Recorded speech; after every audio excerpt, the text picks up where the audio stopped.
নমস্কার বন্ধুরা, অর্পিতা স্পিরিচুয়াল চ্যানেলে আপনাদের সবাইকে স্বাগত। আশা করি আপনারা প্রত্যেকে ভালো আছেন, সুস্থ আছেন। বন্ধুরা, গান্ধারী ছিলেন মহাভারতের বিখ্যাত রাজ্য হস্তিনাপুরের রাজা ধৃতরাষ্ট্রের স্ত্রী এবং 100 কৌরবের মাতা। মহাভারতে বর্ণিত আছে গান্ধারী ছিলেন অত্যন্ত ন্যায়পরায়ণা, সৎ পথের পথিক এবং একজন তপস্যারিণী। কিন্তু আপনারা কি জানেন, তার সত্ত্বেও তার মৃত্যুর পর তাকে কেন নরকে যেতে হয়েছিল? কুরুক্ষেত্রের যুদ্ধ শেষে গান্ধারী শ্রীকৃষ্ণকে প্রশ্ন করলেন, আমি তো এই জন্মে কোনো পাপ করিনি, তাহলে আমাকে এই নরক যন্ত্রণা কেন দিলে? হে কেশব, তুমি বলো দয়া করে। শ্রীকৃষ্ণ বললেন, হে দেবী, আপনি এই জন্মে কোনো পাপ করেননি, কিন্তু 100 জন্ম আগে আপনি কৈশোরী অবস্থায় 100 প্রজাপতিকে ধরে ঘাসের শীষ দিয়ে প্রজাপতির চোখের মধ্যে ঢুকিয়ে মালা বানিয়ে গলায় পরে বিয়ে বিয়ে খেলেছিলেন। সেই পাপের কারণে আপনি এই জন্মে অন্ধ স্বামী পেয়েছেন, সাথে আপনি চোখ থাকতেও অন্ধ সেজে থেকেছেন। সেই 100 প্রজাপতি যাদের আপনি নৃশংসভাবে মেরে বিয়ে বিয়ে খেলেছিলেন, তারাই এই জন্মে আপনার সন্তান রূপে জন্ম নিয়ে আপনাকে সন্তান হারানোর দুঃখ দিল। দেবী, আপনার তো আনন্দ করবার কথা। প্রতি জন্মে তিলে তিলে আপনাকে এই নরক যন্ত্রণা পেতে হয়নি। কেশবের কথা শুনে গান্ধারী তো অবাক। তিনি ভাবলেন, 100 জন্ম আগে তিনি এত বড় অন্যায় কাজ করেছিলেন। 100 জন্ম আগের পাপের শাস্তি তাকে এই জন্মে ঈশ্বর এইভাবে দিল। শ্রীকৃষ্ণ বললেন, আপনার কর্ম অনুযায়ী পুণ্য কর্ম শেষ হলে পাপ কর্মের শাস্তি পাবেন। আপনার পুণ্য কর্ম শেষ হতেই আপনার পাপের কর্মের শাস্তি আপনি পেলেন। ধৃতরাষ্ট্র সব শোনার পরে বললেন, আমি কি করেছি যে তুমি আমাকে জন্মান্ধ করে আমার 100 বীর সন্তানকে এইভাবে নৃশংসভাবে পাণ্ডবদের দিয়ে খুন করালে? তখন ভগবান শ্রীকৃষ্ণ ধৃতরাষ্ট্রের কথায় স্মিত হাসলেন। কৃষ্ণ তখন বললেন, হে রাজন, আপনি 100 জন্ম আগে ঠিক এই রকমই একজন রাজা ছিলেন। আপনি এক বর্ষার দিনে শিকার করতে গিয়ে পথ হারান। হঠাৎ বজ্র বিদ্যুৎ সহ বৃষ্টির জেরে সঙ্গী পাত্র মিত্ররা এদিক ওদিক ছড়িয়ে পড়ে। আপনি তখন একা হয়ে পথ খুঁজতে থাকেন। এদিকে বনের মধ্যে ততক্ষণে হিংস্র পশুর আনাগোনা শুরু হয়ে গেছে।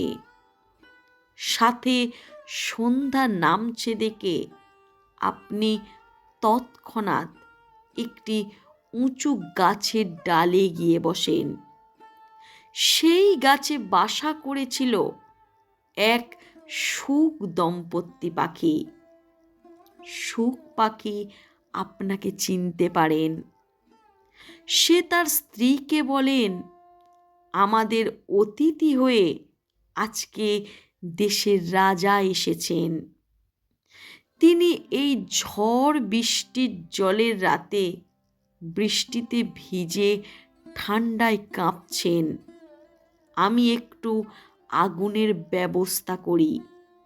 বলেই সেই শুক পাখি উড়ে গ্রামে গিয়ে ঠোঁটে করে এক টুকরো আগুন আর কিছু শুকনো ডাল পাতা এনে আপনার সামনে জেলে দেয়। আপনি তখন হাত পা সেঁকে গরম হন এবং সেই সময় আপনি অনুভব করতে পারেন যে আপনার খিদে পেয়েছে। শুক পাখি আপনার মনের কথা বুঝতে পারে। সে বুঝতে পারে আপনি খিদের যন্ত্রণায় ছটফট করছেন। শুক পাখি তার স্ত্রীকে বলে, বাসায় অতিথি এসেছে, তাকে অবশ্যই কিছু খেতে দেয়া উচিত। অতিথি সেবা নারায়ণ সেবার সমান। তুমি সন্তানদের দেখো, আমি আগুনে প্রাণ দিয়ে অতিথি সেবা করি। এই বলে শুক পাখি আগুনে প্রাণ বিসর্জন দেয়। আপনি সেই শুক পাখিকে খান। এই দেখে শুক পাখির স্ত্রী কান্নায় ভেঙে পড়ে স্বামী স্বর্গে গেলেন, এভাবে অনাথ করে আমাদের। তবে আমরাও বাঁচার দরকার নেই। আমিও সহমরণে গিয়ে অতিথি সেবা করে স্বর্গে গমন করি। এই বলে সেই আগুনে সেই স্ত্রী শুক পাখিটিও প্রাণ বিসর্জন দেয়। আপনি সেই পাখিকেও খেয়ে ফেলেন। এই পাখি দুটোকে খেয়ে আপনার খিদের কারণে অত্যন্ত লোভ বেড়ে যায়।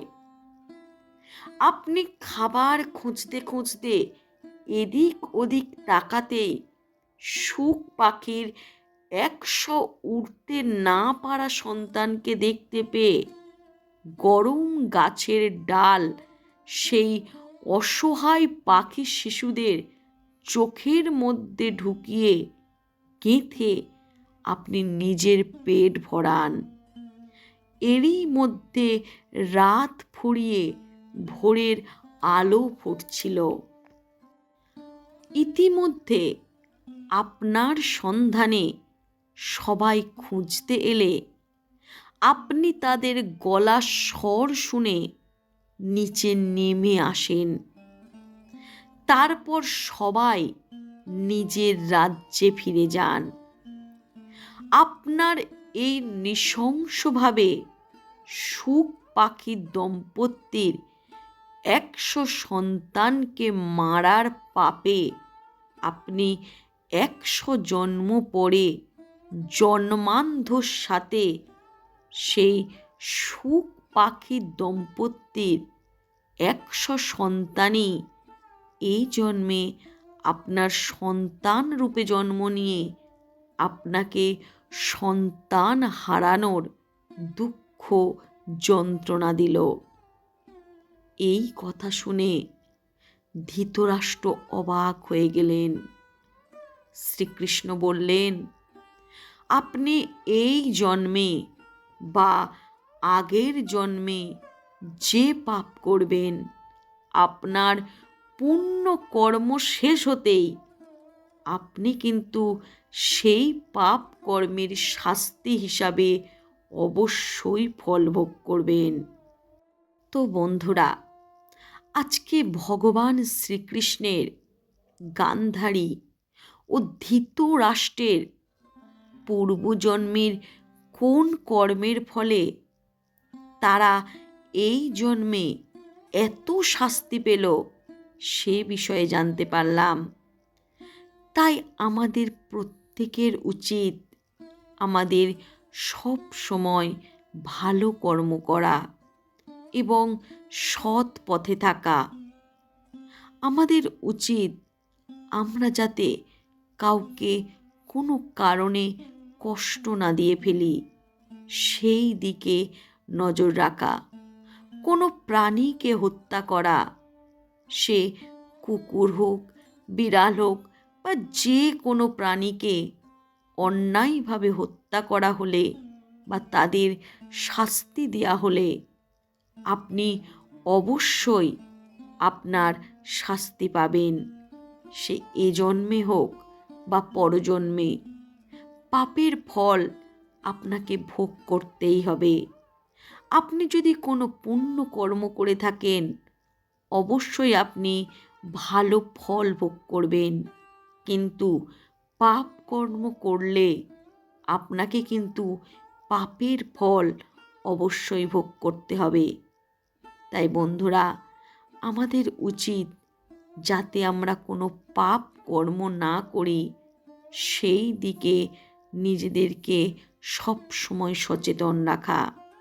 তো বন্ধুরা, আজকের এই ভিডিওটি আপনাদের কেমন লাগলো অবশ্যই আপনারা কমেন্ট করে জানাবেন, আর কমেন্টে জয় শ্রীকৃষ্ণ বলে লিখবেন।